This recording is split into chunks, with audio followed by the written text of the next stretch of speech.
2022年7月17日，香港九龍灣國際展貿中心第40屆香港電影金像獎頒獎典禮，85歲的謝賢穿着一身白色禮服，戴着那副從未摘過的墨鏡，在林家棟的攙扶下走上舞台。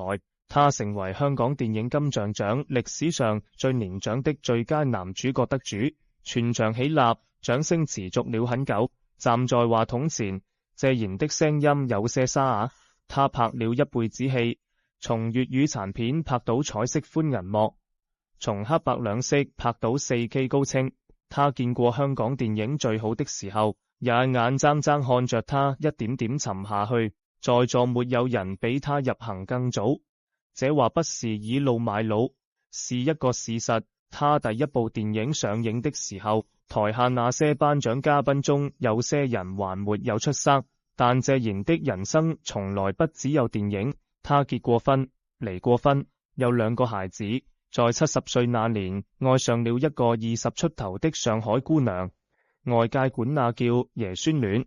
他懶得解釋，牽着她的手走了12年，後來分手了。他82，他33。再後來，他坐在輪椅上，他在手機鏡頭前流着眼淚，把那些年的事一件一件講給幾十萬人聽。一個男人的一輩子，被一個女人在直播間裏重新講了一遍。4哥從頭到尾一個字都沒回應，但互聯網不打算放過他。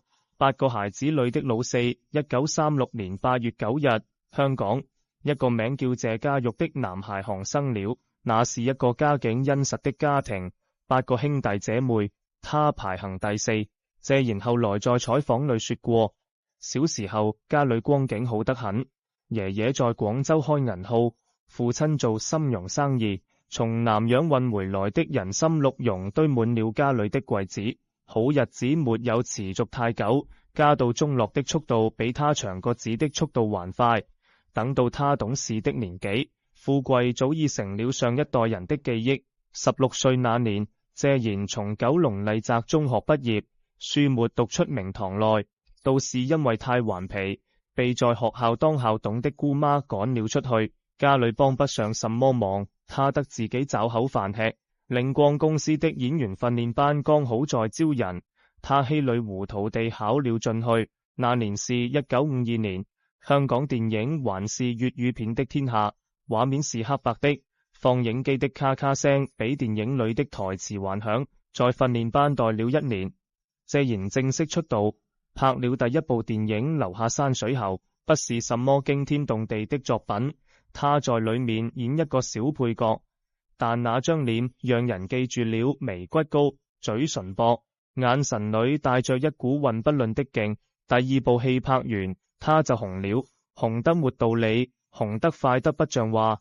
那個年代沒有數據榜，沒有熱搜，衡量一個演員紅不紅只有一個標準，海報賣不賣得出去。謝賢的海報貼滿了香港的大街小巷、理髮店、茶餐廳、裁縫鋪子的牆上，隨處可見那張年輕而鋒利的臉。60年代中期，謝賢已經拍了上百部電影，他做演員、做導演、做編劇，還自己開了一家電影公司，謝氏兄弟影片公司，名字起得像江湖幫派。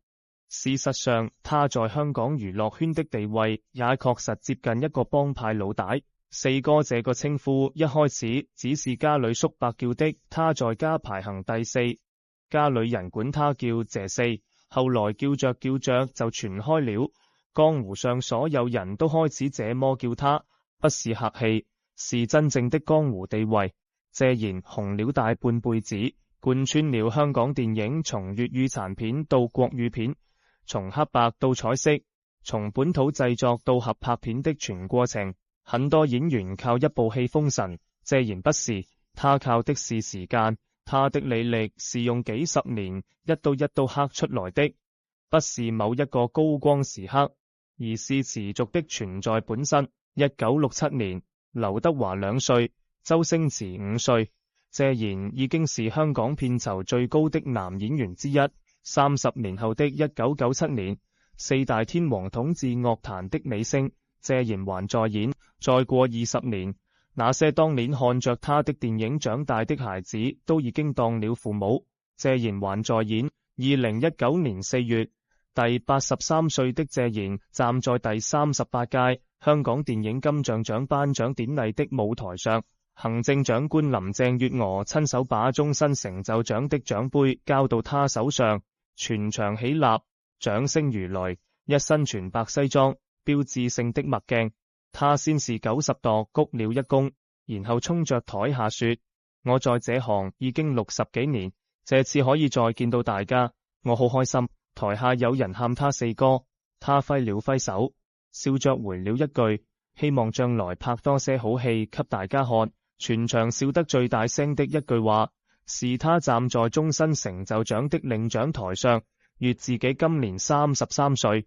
諷刺的是，整個香港娛樂圈都知道，謝賢最牛逼的作品不是蕭十一郎，不是萬水千山總是情，不是他演過的那幾百部電影的任意一部，而是他這輩子的活法。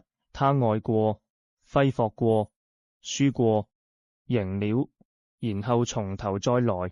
他的感情史就是一部香港娛樂新聞的編年史。印真、狄波拉兩任前妻，幾段公開的戀情，每一段都在頭條上掛了很久。他身上有一種被港媒反覆書寫的氣質，浪子。這一輩子，他把自己活成了一部粵語殘片。江湖兒女，快意恩仇，愛的時候轟轟烈烈，不愛的時候抽身就走。唯一的問題在於，膠片總有一天會褪色。上海衡山路。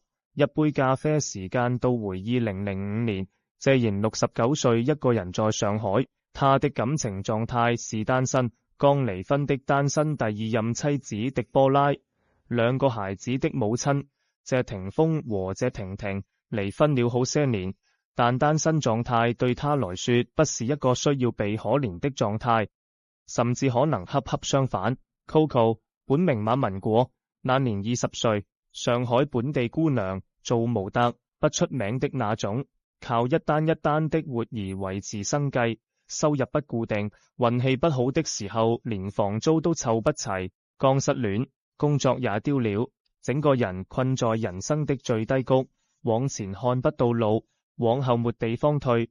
兩個人怎麼認識的？外界轉過很多版本，有人說是在香港的酒吧，有人說是在酒店的咖啡廳。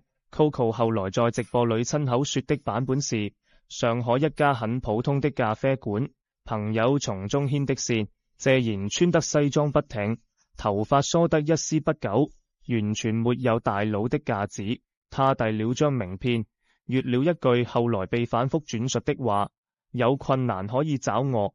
當時的 Coco 正夢想着去巴黎學設計，可惜付不起學費。謝賢聽了他閱的情況，當場拍板，去，錢我來出。不只是出錢，他還親自飛到巴黎，幫他找公寓，聯繫學校旁聽，把所有事情安排得妥妥當當。一個69歲的香港男人，在巴黎街頭用蹩腳的法語幫他問路，簽租房合同。